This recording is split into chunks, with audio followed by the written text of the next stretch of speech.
Welcome back. Doing something that engages you in mind, body, and spirit can be a key to keeping you young at heart. Let's head over to Sherrie with this month's guest, who is a most colorful example of aging awesomely. Thanks, Tate. Tapping into that creative part of yourself is definitely a key to aging awesomely, and that's why I'm really excited to talk with today's guest, because when it comes to living a colorful life, there's literally no one more that I'd like to introduce to you than Cheryl Harshman, and that's because color is a huge part of her life. Cheryl's an accomplished artist who recently had her works displayed right here on the campus of West Liberty University in the Nutting Gallery. So Cheryl, first of all, I want to thank you for joining us. Thanks, Sherrie. And really having this exhibit at the Nutting Gallery is like a homecoming for you. It was a homecoming. It was part of the celebration of the new president's inauguration. But I was here for a couple of decades. I was here as the director of the library for 25 years. And so for me, it was a wonderful homecoming and a real mark of honor. A real badge of honor, because when I was here, I was not an artist, I was not a professor, I was a librarian. I was in a different box, and so it was nice to break out of that box. Yeah, so that transition, that is really exciting. And stepping into the life of an artist was something that you did later in life instead of early in life. Tell us about that. That's right. I was a children's librarian and then a university librarian, and so I am married to an author. So a lot of my life has been involved in the world of black and white, of books, of research, of data, and then there came a point when I needed something else, and I wondered what that would be, and I realized that I should go back to where I was the happiest.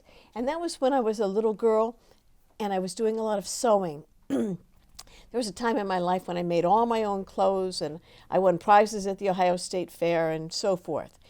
And I hadn't done that in a long time. And I realized how good I felt when I walked into a fabric store and saw all the colors lined up, and that made my heart race.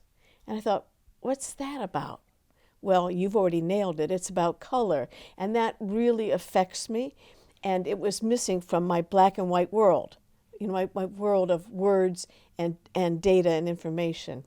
And so I started by going back to my basics, which was fabric and sewing and quilting, as it turned out. And that's where the color re-entered my life. Right. And so then how did you move to sewing to all these magnificent works of art that sometimes incorporate fabric? That's right.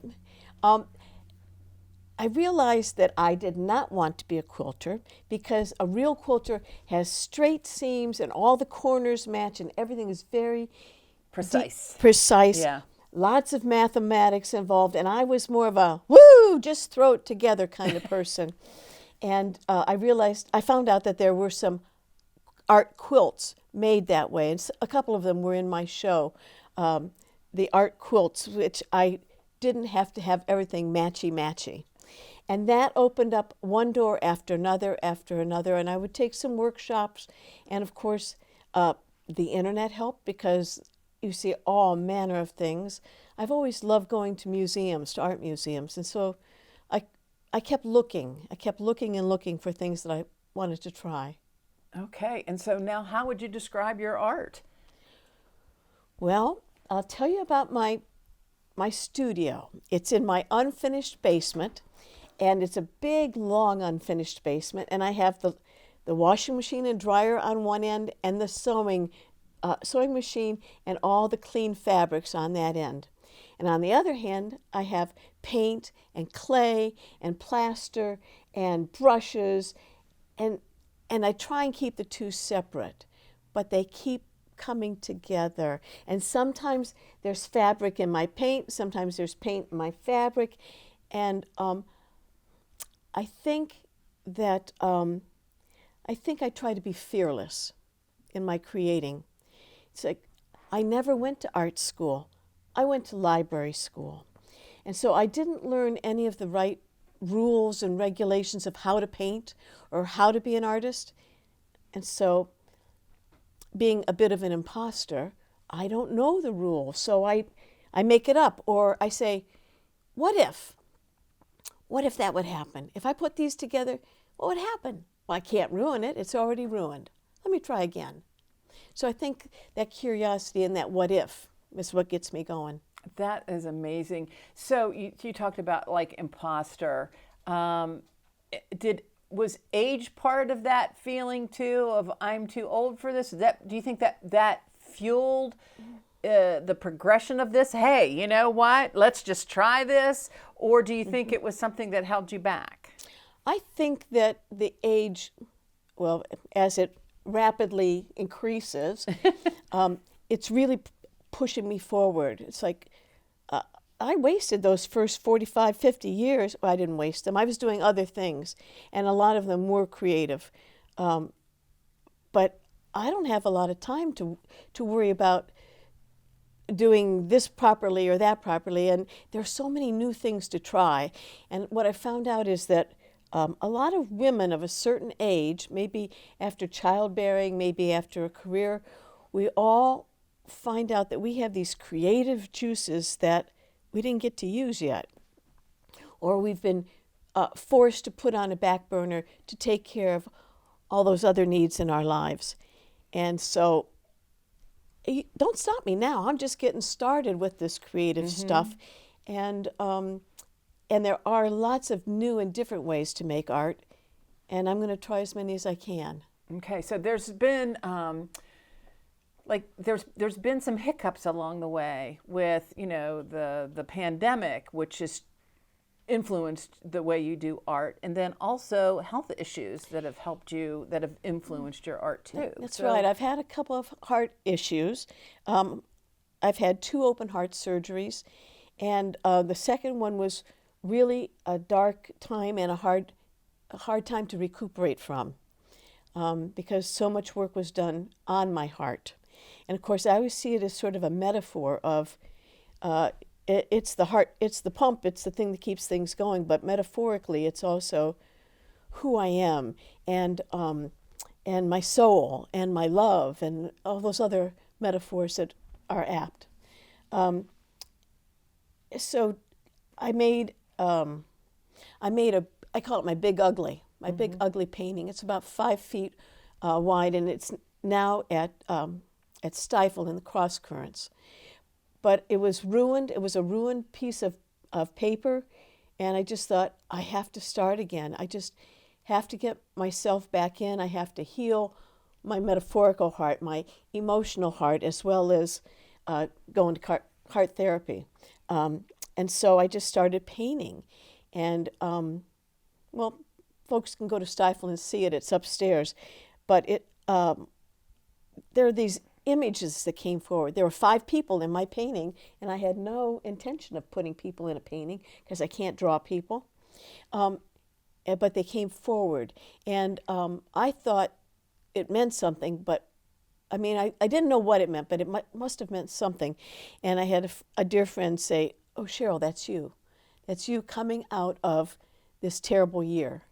And so, yeah, I think so. So Wow. I think the art in this case has really helped me Okay. to come out. So let's talk about what would you say to someone who has those creative juices that are like festering inside and need to come out, that fear that, oh, I'm too old, it's too late? You can't listen to that voice. You can't listen to that negative voice. You can only go forward, and it's just paper, or it's just canvas, fabric. It's just paint. It's just a crayon. Nobody has to see it. And you do it for yourself. You don't do it for the public. You don't do it for a show at West Liberty. You don't do it for the money. You do it for yourself. And it's an exploration of that self and of that heart and of that spirit. And you don't have to like it. My big ugly. Oh, I didn't like it for a long time. You don't have to like it, but you do it. Put it away. Do another one. Do another one. And, maybe crayons and paper isn't your thing. maybe mud and clay and forming stuff, maybe that's your passion.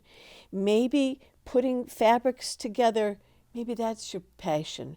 Maybe sculpting things or dancing things. Nobody has to see it.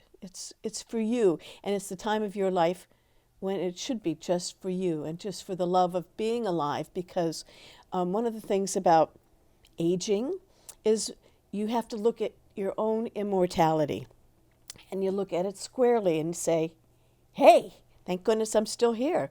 I'm going to take advantage of this. Or we can say, I just think I'm going to stay at home. So, it's a choice for us to choose life or to say, that's it, I've had enough. And you're living yours in full color. I You're am, living full color, full right. time. Yeah. All right. Cheryl, thank you very much. Thank you, Sherry. We love featuring people in the Ohio Valley 65 and older who are living vibrant, colorful lives just like Cheryl. If that's you or someone you know, reach out to us with your suggestions. Who knows, you might be the next person we feature in Aging Awesomely. And that's a wrap on this edition of For Mature Audiences. We hope that you walked away with some great information and some inspiration too.